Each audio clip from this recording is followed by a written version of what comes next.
our General Counsel, Nasa Alcina, to my right, and our first Deputy General Counsel, Justina Rivera, to my left.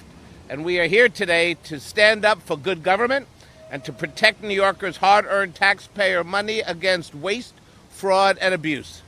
In March 2020, at the height of the pandemic, Mayor de Blasio signed Executive Order 101 to allow the city to buy and spend without transparency or oversight that is mandated in our city charter. His rationale at the time was that the city just didn't have time for accountability. And now, 15 months later, the city has entered into more than $6.9 billion in contracts without charter-mandated oversight. 15 months later, the city has entered into more than $6.9 billion, almost $7 billion in contracts without any charter-mandated oversight. Now, my office has examined some of these contracts, and the findings are alarming. Millions of dollars have been spent on supplies that never materialized, ventilators that were never delivered, $8 million for N95 masks that weren't actually N95 masks. They entered into a contract for $10 million last fall for quote-unquote emergency air conditioners that we wouldn't get until this summer. And even though Governor Cuomo has ended the New York State emergency, and even though the mayor himself has revoked many of the pandemic-related executive orders, the mayor has extended these procurement emergency powers more than 100 times, including as recently as last week, allowing the city to continue to spend without the oversight that my office is charter mandated to provide. People, this is unacceptable. And that's why today I am taking the city of New York to state Supreme Court to affirm what we know to be true. The action of this executive order is a flagrant violation of the charter and an insult to the fundamentals of good government, and that's why we're going to court. We must reestablish the checks and balances that protect taxpayers. We're also taking legal action against the city to force them to turn over full documentation for the more than 1,500 contracts they self-registered without transparency during the pandemic.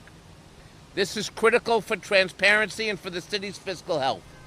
Part of our office's responsibility is to maintain the city's contract files. Without usable contract files, we won't have records of what procurement happened during the pandemic, not for the next controller, not for the next mayor, not for the press, and not for the public. We need to grant full contract files so we can maximize the city's federal grant reimbursements and get every dollar we deserve. That's why we need these files, because there's a federal component to this as well. Now, this court action, as many of you know, is something I don't take lightly. As we have hit more and more pandemic recovery milestones, I have repeatedly urged the city to restore accountability. But after months of the city stonewalling, I am left with no other option. Enough is enough. As we work towards a strong post-pandemic recovery, the mayor cannot continue to enable unscrupulous spending, unvetted vendors, and misuse of taxpayer dollars. Now, many of you are as excited as I am that the Hometown Heroes Parade will go right by this very spot to honor the heroic efforts of our frontline workers who sacrificed so much for our city during the pandemic. Next month, the mayor is planning a massive homecoming concert in Central Park, headlined by Bruce Springsteen, Paul Simon, Jennifer Hudson, and it's going to celebrate the reopening and returning of our city's glory. I'm so relieved and overwhelmed with gratitude that New York is open this summer, and I know the mayor agrees with that. So we need to open back up the transparency and accountability that New Yorkers deserve. As we return to normal and face the end of this mayoral term, we can't let the mayor's hubris outlast the pandemic or even his mayoralty. Because this isn't about me or this mayor. This is about the next controller and the next mayor and the kind of government they'll walk into on January 1st. We should not start off a new administration with such a steep imbalance of power.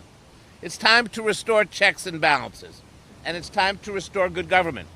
New Yorkers deserve trust in their government institutions, and it's time for the mayor to finally make this right.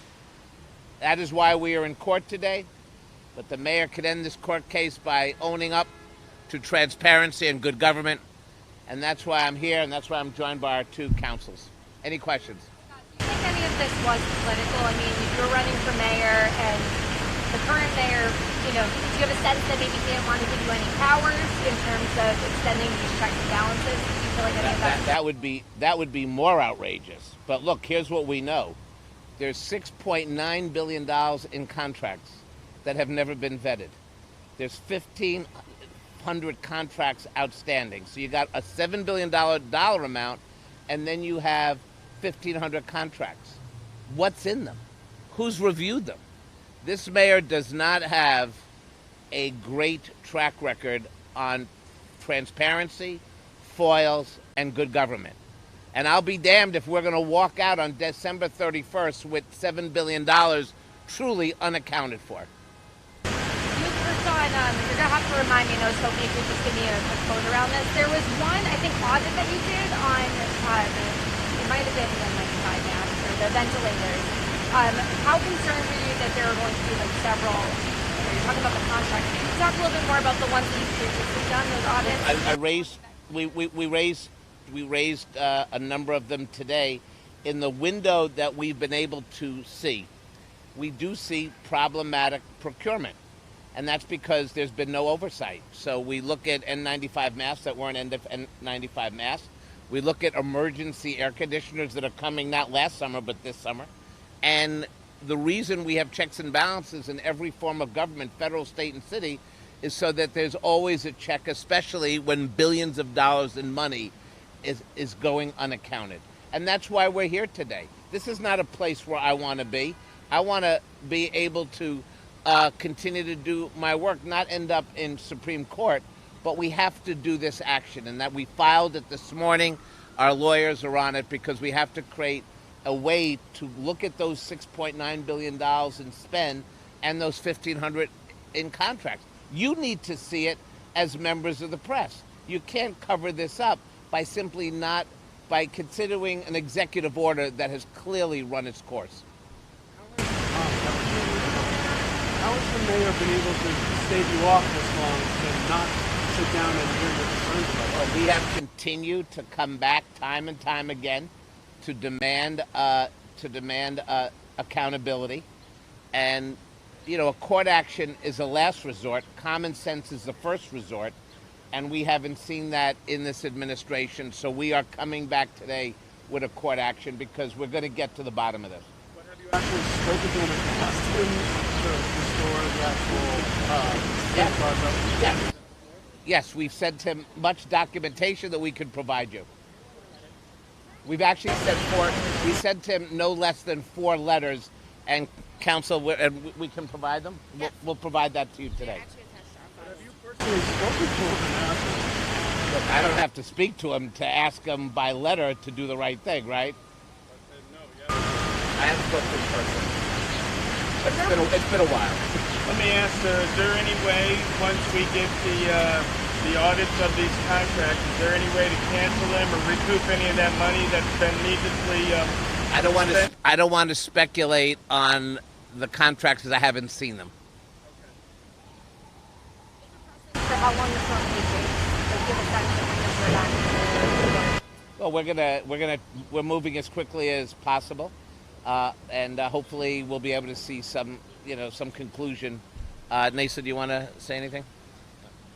I just want to add that yes, we are going to court on July 27th, and that's 5 days before that we expect a response.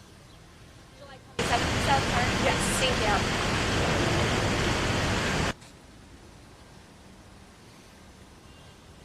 you. All right. Thank you all for coming. Stay cool. Stay safe.